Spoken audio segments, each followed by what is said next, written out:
வணக்கம்.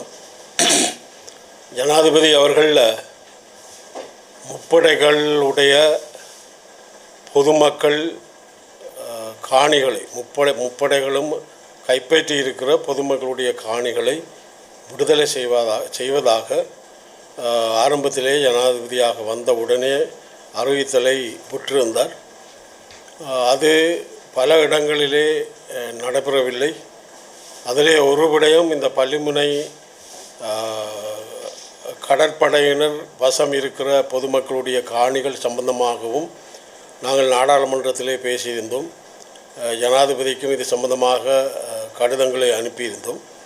ஆனால் இப்பொழுது ஒரு மாற்று நடவடிக்கை நடைபெறப் போவதாக நாங்கள் அறிகிறோம்.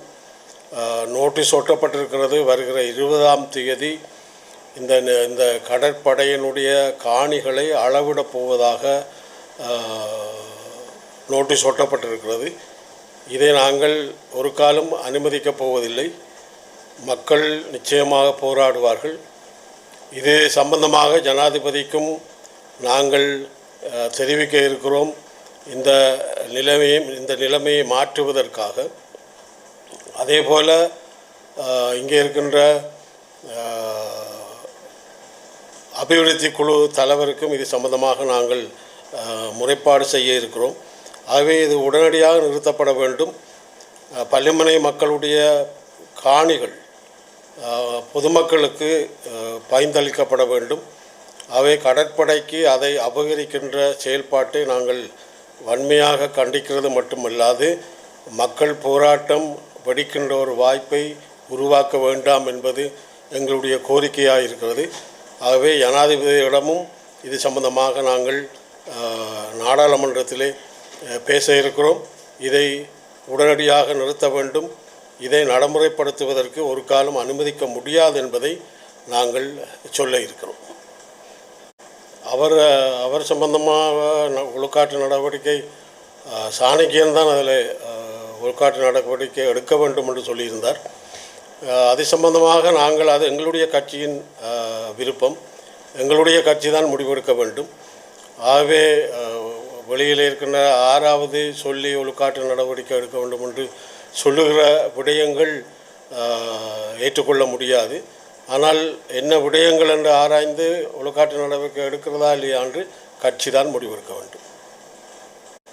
என்னை பொறுத்தமட்டிலே நாங்கள் இது சம்பந்தமாக இன்னும் இறுதி முடிவுக்கு வரவில்லை. ஆனால் எங்களுடைய ஜனநாயக தமிழ் தேசிய கூட்டமைப்பு பேரவையோடு நாங்கள் இணைந்திருக்கிறோம். ஆனால் சில சபைகளிலே நாங்கள் தமிழரசுக் கட்சிக்கும் எங்களுடைய ஆதரவுகளை செலுத்தி இருக்கிறோம்.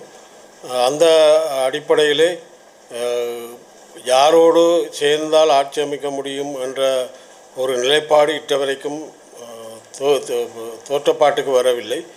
யாழ்ப்பாணத்தை பொறுத்தமட்டிலே மற்ற இடங்களிலே வன்னி வடக்கிலே வன்னி, கிழக்கிலே மட்டக்களப்பு போன்ற பிரதேசங்களிலே பேரவையினுடைய ஆசனங்கள் குறைவாக இருக்கிறபடியால் நாங்கள் அதிலே ஒரு முடிவுக்கு வர முடியாவிட்டாலும் யாழ்ப்பாணத்திலே நான் நினைக்கின்றேன் 3-4 சபைகளுக்கு மேலே நாங்கள் பிடிப்பதற்கான வாய்ப்புகள் கூட இருக்கிறது. அந்த வகையிலே என்னை பொறுத்தமட்டிலே இத்தனை சபைகளை பிடிப்போம் என்பது இப்பொழுது கூற முடியாது. இருந்தாலும் பேச்சுவார்த்தை நடத்தி கொண்டிருக்கிறோம். அந்த வகையிலே தமிழர் தரப்பு ஆள வேண்டும் என்பதுதான் பிரதான நோக்கமாக இருக்கிறது. அந்த வகையிலே எங்களுடைய செயல்பாடுகள் அமையும். இல்லை, இது தமிழ் கட்சிட்டு தான் நீங்கள் கேட்கணும். நாங்கள் அது சம்பந்தமாக செயல்பட போவதில்லை. இதற்கான விளக்கத்தை தமிழரசுக் கட்சி தான் சொல்ல வேண்டும். எங்களை பொறுத்தமட்டிலே தமிழர்கள் தேசியத்தை நேசிக்கின்ற தமிழ் தரப்பு ஆட்சி அமைக்க வேண்டும் என்பதுதான் பிரதானமாக இருக்கின்றபடியால் அந்த முயற்சிகளை நாங்கள் மேற்கொள்கின்றோம்.